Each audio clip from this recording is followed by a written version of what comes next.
Hello everyone, my name is Pixlriffs and welcome to a very exciting brand new snapshot video. This is Snapshot 20w49a, just came out today for Minecraft Java Edition, and this has a couple of pretty big changes to the world, and the Redstone world is about to see one of the biggest changes it's had for a while. First of all, I have just created a brand new world using the Dripstone Cave biome preset, and this will actually generate Dripstone Cave formations in the existing cave generation. So cave generation itself has not changed, but Dripstone Caves as a biome have been added, so we can see some of these formations generating naturally in the world, and they're actually, frankly, pretty beautiful. If I go out into the world in spectator mode here, you'll notice that a lot of the caves have been taken over by these gigantic rock formations. And let me throw some night vision on here so you guys can see a little bit better. Well, it's perhaps not as atmospheric as it is, but at least you guys can see it better with YouTube compression taking effect. Yeah, there we go. We have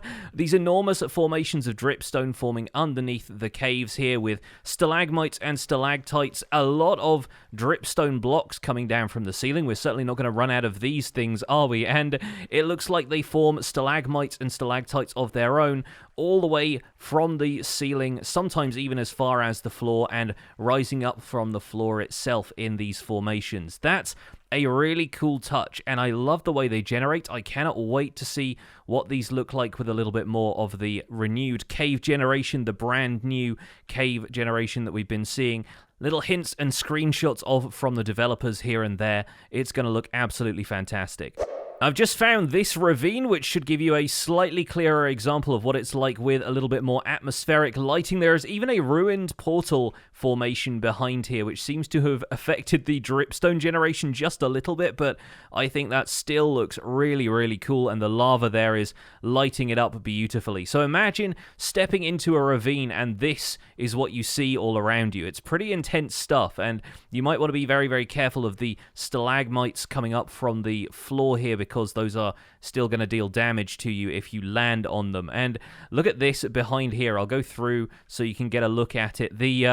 I'm not certain if this is the formation of these ruined portals in the overworld, but the ruined portal is actually taking on some of that dripstone quality and forming its own stalactites hanging down from this area where it's suspended in the middle of a ravine, which is pretty cool, actually. If you want the seed for this world so you can check this out for yourself, that's the seed there on the screen, and I'll put the coordinates up there for you as well. 115, 157. Go and check this out, because it's a really, really cool area. And if you want to create a world using this Dripstone Cave preset, all you need to do is go into single player and create new world, go to more world options, and then scroll the world type through until you get to single biome. You want to hit customize there, and towards the bottom of this first little list, you have Dripstone Caves there as an option. Still no lush caves in here as far as I can see, unfortunately. The Dripstone Caves have just been added with this snapshot, so maybe we'll see a couple of other cave generation options in future. Once you've got that locked in, you just want to hit done,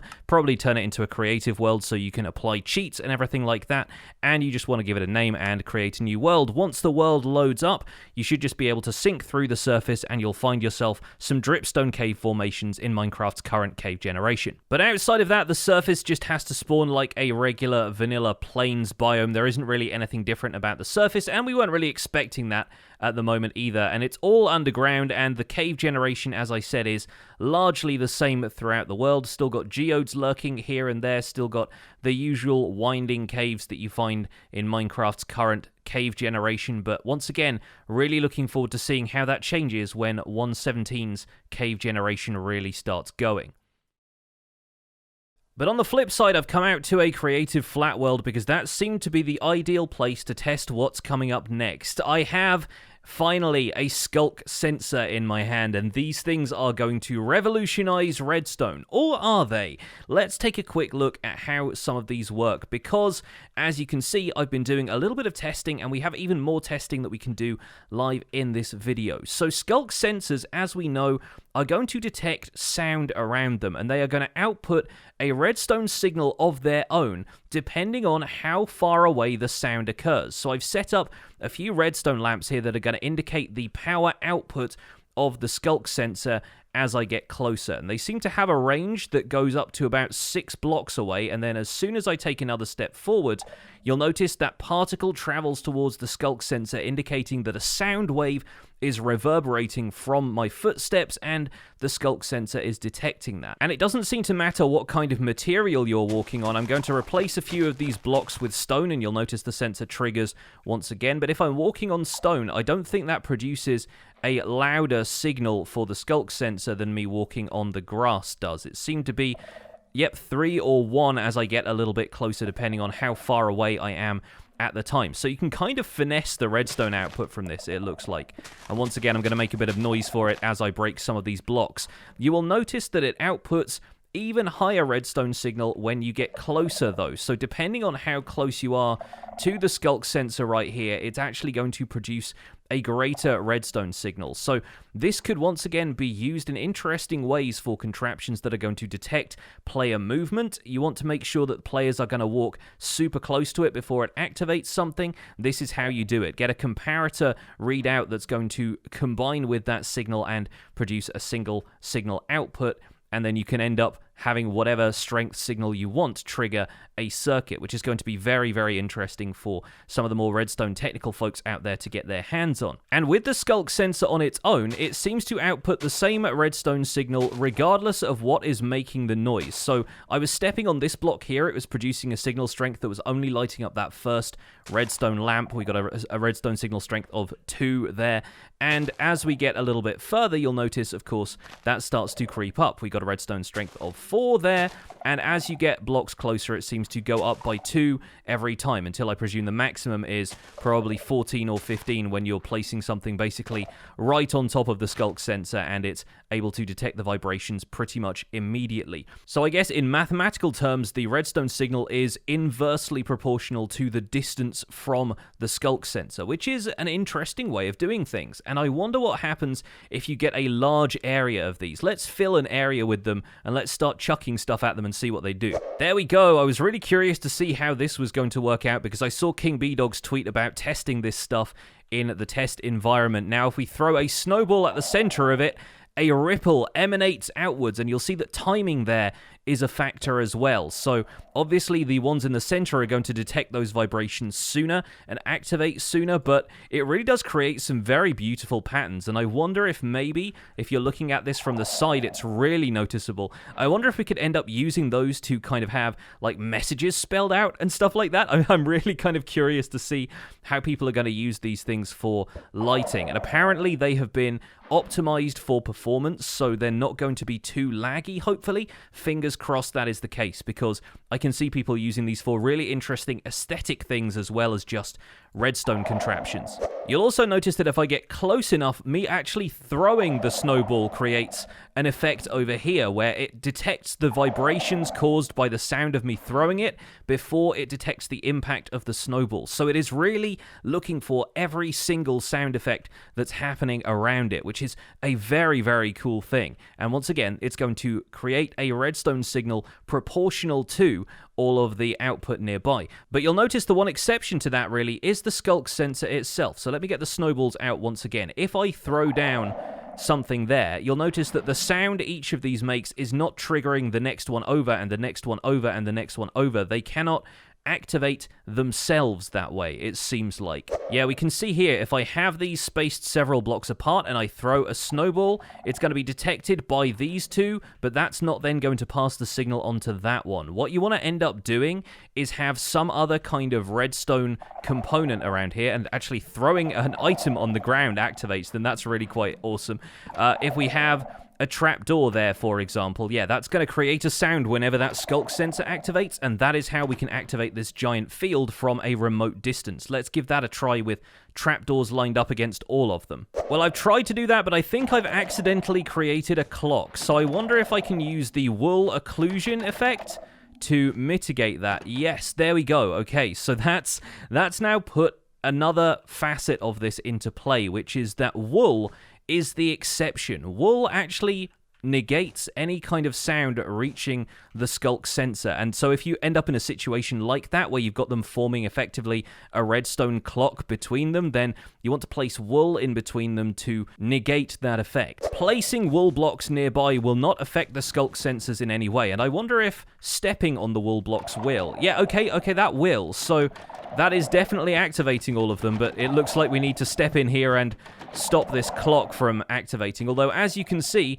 it is activating all of these in sequence, and then they are getting to activate this field. The sound waves are reaching them in interesting ways, though. It's creating some different patterns on the edge here, depending on which of the trapdoors this field of Sculk sensors hears first, which is kind of interesting. But effectively, wool is the dampener which will stop the Sculk sensors from hearing any of the nearby sounds. So if, for example, I place some wool over here and then I walk around on the ground, you'll notice that these sensors aren't hearing me, except if I get a little bit closer to them at an angle. You'll notice, yeah, that one there is able to activate, but if I get horizontal to them all, if I'm kind of moving laterally to them, they're not going to hear me or see me. And if I completely block it off like this, I can jump around all over the place and they're still not going to hear me. This field over here still is, but the rest of them are paying me no mind until I walk on this side, and now anytime I step anywhere near them, I will activate them. That's a really cool mechanic, and it definitely gives wool blocks another really interesting use. So once again, let's throw a block at the end here and watch the cascading effect. There we go. It all kind of triggers at the same time, and I think this one in the middle is actually triggering at weird times because of the reverberations coming back from this one at the front. So it's kind of weird. It's going to be interesting seeing what the optimal distance is for these to travel so that they're not affecting each other so strongly. Some other intelligent folks in the Redstone community who are playing around with a Sculk sensor mod that was developed a little while ago by a person from the community actually found ways that you could extend the range of these by using things that only created noise when the player was nearby, like farm animals, for example, only start to make noise if a player is within proximity that they can hear them. Having tested that myself, though, it seems like the Sculk sensors don't actually activate by this pig making noise, so that might be an exception at this point. It might be an oversight from the developers, or it may be an intentional feature that animals nearby are not going to trigger these with the natural sounds that they make. They might trigger it by walking around, though. So I'm going to give this little piggy a little bit more space, and let's see if he ends up walking around near the Sculk sensor and starting to trip it. Yep, it looks like his footsteps are now starting to trip the Sculk sensor. So that's interesting that the pig's actual, like, oinks and grunts aren't going to affect the Sculk sensor in any way, but the entity walking around is. So once we get a certain distance away from this pig, the way mob AI typically works in Minecraft is that the pig will stop moving because the player isn't in close enough proximity, and so the pig is just turning on a dime right now without actually moving anywhere. Once I get within range, though, within a certain amount of time, the pig is going to start moving again. It's going to want to pathfind somewhere else, and it's going to start tripping the Sculk sensor, although right now it's trying to pathfind through this glass block and it doesn't seem to have moved far enough to activate the sensor. Yep, there we go. Okay, so we have a pig in motion activating the Sculk sensor for us once we get close enough. So that could be a slightly more randomized way of having a player detector from further out than the Sculk sensor's range allows. Now I'm going to let the piggy roam free for a little while. Hopefully he won't mess with our testing over here too much, because I wanted to have some wool occlusion set up for these, because we are now measuring Sculk sensors with comparators. And according to the changelog for this snapshot, they have added some really interesting functionality to comparators when it comes to detecting stuff nearby. Regardless of the distance you are from a Sculk sensor when you walk near it, if it's got a comparator reading it, it will only ever output a signal strength of 1, because certain sound effects are actually tied to specific signal strengths when read from a comparator. So Sculk sensors can not only detect sound nearby, they can also, through this method, detect what the sound is. Let's use another quick example here. Let's use a slightly louder sound. For example, a projectile being shot from a bow. Let's grab a bow out of the weapons menu and fly back a little bit, because I think we're going to shoot this from a distance. Let's actually start over here. So the Sculk sensor here is going to hopefully detect the projectile being shot, and the Sculk sensor over there is going to detect the arrow landing. So let's fire it from here, And it looks like we weren't quite close enough to this one, or maybe the wool occlusion was getting in the way. Let's try that again. Let's fire. Yep, there we go. And we have a couple of different signal strengths out of that, or we should do at least. Yes, there we go. You just about saw it that time. I think I was landing the arrow slightly too close to both sensors. So let's try a little bit more wool occlusion here and lessen the wool occlusion on that side so we get an accurate read from this. If I fire the bow from over here and the arrow lands over there, we actually get two different signal strengths from this. We get this one here giving off a signal strength of 7, and we get that one over there giving off a strength of 8. So it's actually giving us, 8 redstone lamps on there and 7 redstone lamps here, proving that those are both reading different actions. The projectile landing over there is giving off a signal strength of 8. This is absolutely fascinating, and there is a longer list of these available on the changelog. I'm not going to go through every single example, and I'm certain that other YouTubers will, so if you want to see the full rundown of what is going to affect the Sculk sensors, then take a look at that changelog or watch some other folks here on YouTube who are going to explain it in more detail, because there are some really interesting examples. Now, one more brief example of something that's included in the changelog as a technical tidbit for Sculk sensors. They have a cooldown period of 1 tick after they've been placed or after they deactivate, and during that period they will not detect any more vibrations. So you'll notice as I walk across this field of sensors here, they're activating pretty continuously, but you see these waves of darkness following me, and that is because the sensors behind me have just switched off and they're not detecting my footsteps until they turn back on again. And that is true of this example here, which is quite a good one. If I throw an item entity on the ground there, it's going to activate that piston, and then once the piston depowers, that also makes a sound effect, but since the Sculk sensor is in cooldown, it's not going to activate the piston again and start a clock. And that is something they're taking feedback on right now, but it's basically to prevent it from activating itself while anything it's powering is depowering, because typically something like a piston retracting only takes a single gain tick, and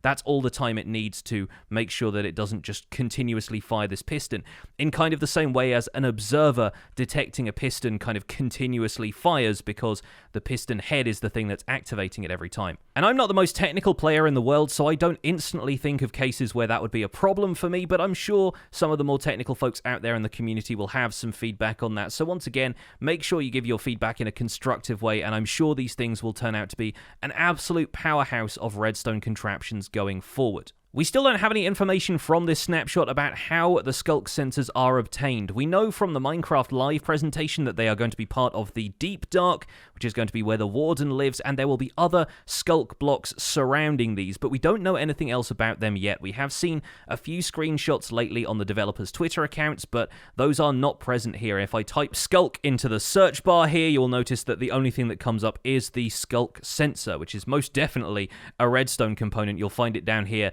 at the bottom of the Redstone creative menu. So looking forward to seeing what the other blocks in the Sculk family have to offer.